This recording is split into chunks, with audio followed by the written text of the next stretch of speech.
magpasalamat ko sa atong abotay ng Mayor Cheche. Yay!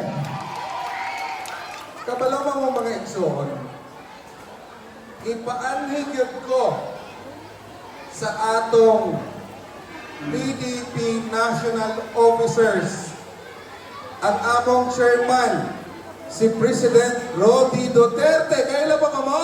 Duterte! Duterte! Duterte! Duterte! Duterte! Duterte! Daghan kay salamat kay daghan pa man di ay nakadumdum sa atong former President Rody Duterte sa inyo. Kabalo mo, ang sulti sa ako sa atong national officer ng PDP laban, koko naog dito sa Linamon, ipaila-ila og tarong si Mayor Cheche dito, kay basig ang pagtuo sa mga tao, kalit lang na siya nito nga sa PDP laban. Mga igsoon, si Mayor Cheche, dugay kay na siya na membro sa PDP laban, gitabangan na siya ni President Rody Duterte sa iyang mga advokasya dire sa inyo sa Linamon. Pag si Mayor Cheche ang inyong mahimong inahan sa Linamon, pasalig ko sa inyo, kami sa PDP laban, dili ni gasulti o dili namo mahimo. Sa amin po sa PDP laban, may prinsipyo, may paninindigan, at tinutupad po namin ang aming mga pangako sa mamayan. Tandaan po ninyo mga kapatid, noong si President Rody Duterte ang namumuno sa ating bayan, silipin po ninyo ang inyong mga daan. Dati po, ako po, ang tatay ko taga Lanao del Sur. Hindi po namin madaanan itong papuntang Matagaw, papuntang Lanao Sur, dahil hindi po maganda ang daan papuntang Banuel. Pero si President Rody Duterte, iyang iuna ang katauhan para mabatian ninyo na amoy presidente gikan sa Mindanao. Sakto ba?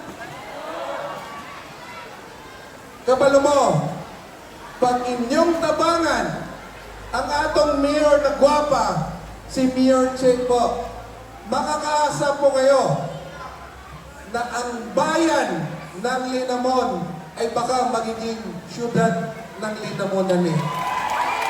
Yes! Ano man?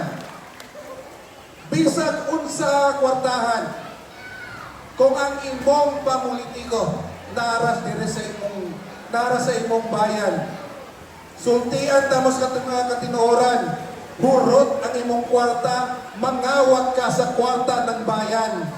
Di ba? Kaya nga naman, kay daghan kay kang tabangan ng mga tao na nanginahanglan sa imong serbisyo, so sa imong buhaton, mangawat ka.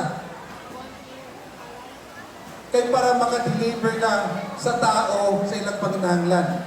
Pero, pag si Mayor Cheche po, ang mahimong mayor, na siya koneksyon sa national, dalira kayo niya maipaabot sa inyong serbisyo publiko. Dalira kayo niya maihatag sa inyo ang inyong, tulad kanina na sinasabi ng ating konsyel, education. Di ba? Kabalo mo, sa panahon ni President Rody Duterte, ako, 20 years ko nagtrabaho sa Senado, 20 years ko nagtrabaho kay former Senate President Nene Pimentel o kay former Senate President Coco Pimentel. Kaya ako nakita na ako ang panginahanglan sa atong lokal na mga opisyal gagasilbi sa taong bayan. Kaya ako sa inyo, maniwala kayo, pag si Mayor Cheche ang inyong mahimong mayor, ang buhay ng mamayang Pilipino din sa Linamon, mubalik ang sagana. Yes! Kanaan ba mo, anak? Kabalo mo Wangson, hunaw-naon ninyo. Ang kontra karon sa mga tao, dili ang national government. Ano man? Ano sulti ko mana? Kaya ang national government, iuto-uto nila ang mga tao sa ubos. So sa pamahagi, anong iuto man may dito sa national? Mga igsoon, timangin ninyo, mupalit mo sa mga tindahan, mag-grocery mo bisag asa, magpagasolina mo, natay 12% tax. Ha? Timanin na ninyo. Bisag kung siya itong paliton, kanon para sa atong mga personal na gamit, nag-contribute tanan sa national tax. Karon, anong i-mention ko na? Tungod kay ilang gigamit ang ayuda para iilad sa katawhan na kunwari galing sa kanila. Pero ang tinuod ana, gikan na sa atong tanan, nag-contribute nato. Pero kanang ayuda, ingon na mo sa PDP laban, dawatan na ninyo kay inyo ng kwarta, dili na nila kwarta. Lisod kayo usahay mga murag entitled sila sa tanan. Lisod kayo usahay mga murag ilaha na ang panggobyerno. Nakalimot sila na ang panggobyerno ay para na sa katauhan, dili na para na sa ilang kinabuhing personal and lifestyle. Tanawan ninyo, kadaghanang politiko, ayahay kay kinabuhi. Ganoon, magkaon sila sa mga tsada, nindot, na mga hotel. Ang ilang tibong pamilya, dalhon sa abroad. Motoo ba mo na ilan ang kaugalingon kwarta? Dili, di ba? Ato ng mga kwarta gikan sa atong mga bolsa na nagbayad tag tax sa atong gobyerno. Kabalo mo, mga igsoon, pag si Mayor Ching inyong tabangan, kung mubalik man gali ang President Duterte kung sino kinsa man sa ila, si Mayor Ching po, bukatok na lang yan sa Malacanang. At muingon sa Malacanang, Mr. President o Madam President, kung kinsa man siya, pwede ba tabangan nimo ang akong bayan sa Linamon? Kay nga akong mga katauhan nang inahanglan og inyong tabang. Di ba? Pag si Mayor Ching ang mudaog, ang inyong bayan sa Linamon, makikita ninyo patanon, kusgan, matalino, mabait, at masipag. Yan din ang magiging mukha ng bayan ng Linamon. Ito, lagi kong sinasabi, 3 points mga kapatid. 3 points lang. First, ang gobyerno karon, ang ilang agenda, himuon mo o pobre. Adik ba sir? Adik no. Okay, himuon mo pobre. Ano man? Kay ang panggobyerno karon, kung inyong mapansin, pro-poverty. Ano man? Ano nasulti ba na ako pro-poverty?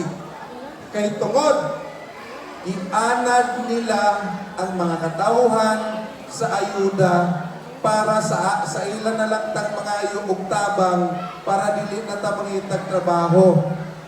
Ilatang ianad. Pero ang pangutana, anak, masustain ba na nila after election? O taman ra karong eleksyon pagkahuman wala na mo'y ayuda. O kung makadawat man mong ayuda, padako na nato. Kasi kabalo ko, ang ibang ayuda diyan na sa presyo 19,000, 7 or 5. Pero dili nagkakakuha kanan. Di ba? Kay ilang ikuha-kuhaan tapos ang mahatag na lang 7,000, 5,000. Pero, tanawan ninyo ayuda, ilang ihatag sa inyo? Makabuhi ba na sa inyo? Makapasar ba na sa isa kabulan para mag-sustain sa inyong panginahanglan? Dili. Pero tanawan ninyo, sa panahon kung sa iyang ihimo, anti-poverty program. Kung sa solution, President Duterte, ipakusog kung nag-order siya sa TESDA ng mga taong dili makabalong panginabuhin, tudlungan o panginabuhi. Daghang programa sa TESDA, daghang ihatag para sa katauhan. Kaya pag si Mayor Che ang inyong inahan, din sa inyong bayan sa Linamon, dali ra kayo na mukandok si Mayor Che kung kita na ang nasa Malacanang mangayo og tabang para ang TESDA Scholar and Program mainaog sa inyo in Mayor Che diri sa bayan sa Linamon. Sa panahon ni President Rodrigo Duterte, gitudluan tanan magtrabaho para dili na mo magsalig sa national government. Para kamo mismo sa local government, LGUs, na mo ikaw galingon panginabuhi, kabalo na mo magloto, kabalo na mo magparlor, kabalo na mo manginabuhi ikaw galingon kay naay pundo. Karon, morning, nakakapagtaka mga kapatid, pag mangayaw karon ng atong TESDA Province Scholarship, kung sa ilang ihimo, musulat pa ang TESDA kay Congressman dito sa House of Representatives. Nawala na sa una kay Inaog, diretso sa TESDA ang fund, karon kung dili ka amigo ni Congressman, wala kay scholarship makuha sa TESDA. Ganahan ba mo na? Giamo-amo ta nila, giuto-utok ta nila. Ikadua, ang gobyerno ngayon ay anti-education. Ano man? Kaya ang gobyerno ngayon, itanggalan niya ang atong PhilHealth para pag-abot sa panahon, mga tumo sa ospital, dili na ninyo magamit inyong PhilHealth. Di ba? Kinsa ba gagamit na rin PhilHealth? Taas ang gamot. Ma'am, gagagamit pa ba ni mo yung PhilHealth karon? Okay. Kabalo mo, ang istorya ng PhilHealth, na isa ka bata i hospital. Gi-submit niya yung PhilHealth, 5,000 lang ang i-credit. Pero 15 years siya nag-contribute sa PhilHealth. Pagkaugma, nasakit ang bata, wala na gidawat ang PhilHealth. Mao na karon ang administrasyon. Pero sa panahon ni President Rodrigo Duterte, pag dili ka makabayad, muduol ka sa man? Malasakit Center. Sakto ka, ma'am. Daghang kayo, isa may natabangan na rin sa Malasakit Center. Ayun. Ang dami. Kayo po, ma'am, ngayon panahon, ma'am, sa administration na to, nagbayad na ba mo sa ospital? Grabe ang pagbangko sa ilang ihimo, pero sa panahon ni President Rodrigo Duterte, lahat libre pag hindi ka makabayad, Malasakit Center lang. Kaya si Mayor Che, pag siyang na mayor, isang katok lang yan sa Malasakit Center, kamutanan, pwedeng malibre. Ikatulo, ang administration ngayon, kani mga igsoon, ang laruhon ko lang issue lang da, walang personalan. Ang akong gusto kanina, pro-poverty sila, anti-education sila, anti-health sila. Issue lang da, para walay klaro lang. Kaya sila, sa panahon karon, ang health ng ating katauhan, gipasagdan. Pero sa panahon ni President Duterte, ang health, gitabangan. Isa pa, kanina, Mayor Chen, sabi ko, anti-education, anti-health, di ba? At anti-education. Kano man anti-education sila? Kabalong Mike Son, sa panahon ni President Rodrigo Duterte, gihimok niya free education ang atong mga public and college and university. Libre yan. Pero karon, gitanggalan nilang dako kayo ang edukasyon ng budget So kaya gusto nila, kita tanan, mangayot na kay congressman o school assistance, education assistance. Kung ano lang gusto. At kung makompare ninyo sa panahon ni President Duterte at sa panahon ng administration karon, ginaog ni President Ronnie Duterte ang hinabang para sa katauhan at ikontra niya sa national ang mga oligarch. Para ang pagtuo kasi sa mga oligarch sa national, sila lay tao sa Pilipinas. Gusto nila, sila lang ang mabuhi.